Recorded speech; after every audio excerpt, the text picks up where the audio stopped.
What's up, Internet? My name's Ian Bloom, and this is Nerd Finance. I'm your resident financial life planner and huge nerd. I try to keep things fun, but fair warning, we do get into some real financial content in these videos. So a few weeks back, I did a video on what I do as a financial planner, and I got the response, what is a fiduciary? What's that word actually mean? What does that mean you do? So today's video is all about that. There's a bit of a war going on in the finance industry, and no, it's not a war between good and evil. It's not like a light and dark side, Sith versus Jedi kind of thing. But what it is a war with some pretty big consequences, and it's a boring PR and regulatory war. So it's the war between what I hold myself to, the fiduciary standard, and a lesser suitability standard. So let's talk about the differences between the two. As a fiduciary, when a client enters into a financial planning contract with me, I am then required to give them advice that is in their best interest. I'm required to search for information, products, and advice to give them that will create the best possible financial outcome I can imagine. And on the suitability side, if I were under that standard, I wouldn't necessarily be required to do that. What the suitability standard says is that I have to do what would be a good fit for my clients, which would mean that the product can't harm them and it has to generally help them. That doesn't necessarily mean it's the best product for them, which means that people under the suitability standard have the luxury of saying, well, these two products would both help my client and they're both relatively similar, but this one pays me 2% more a year in commission, so I'm going to select that one.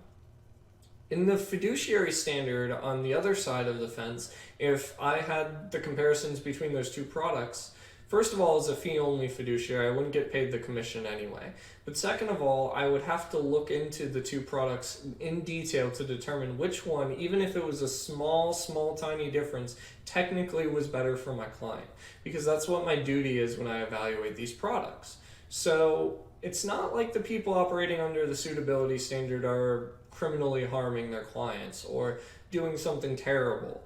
But what they don't have to hold themselves to is a higher professional standard that we as fiduciaries in the community try to support.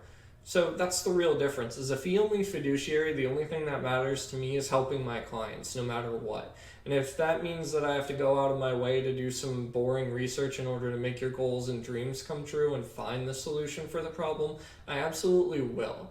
I strive to do that for all of my clients.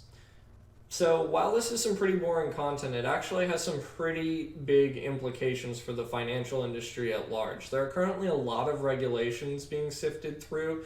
One recently got shut down, which was the DOL fiduciary rule, and now there's a new one coming out from the Securities and Exchange Commission. So while you probably won't keep up with that content as an individual, do know that that's something that we in the industry are trying to do to enforce a better standard.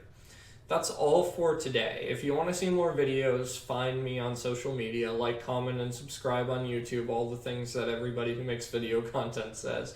Or if you want to find out more about the financial industry, you want to talk to me about how I can help you and find out what it looks like to work with a fee-only fiduciary, feel free to reach out to me. My website, openworldfp.com, is a great resource for that. Book some time for us to talk, and thank you so much. Have a great day.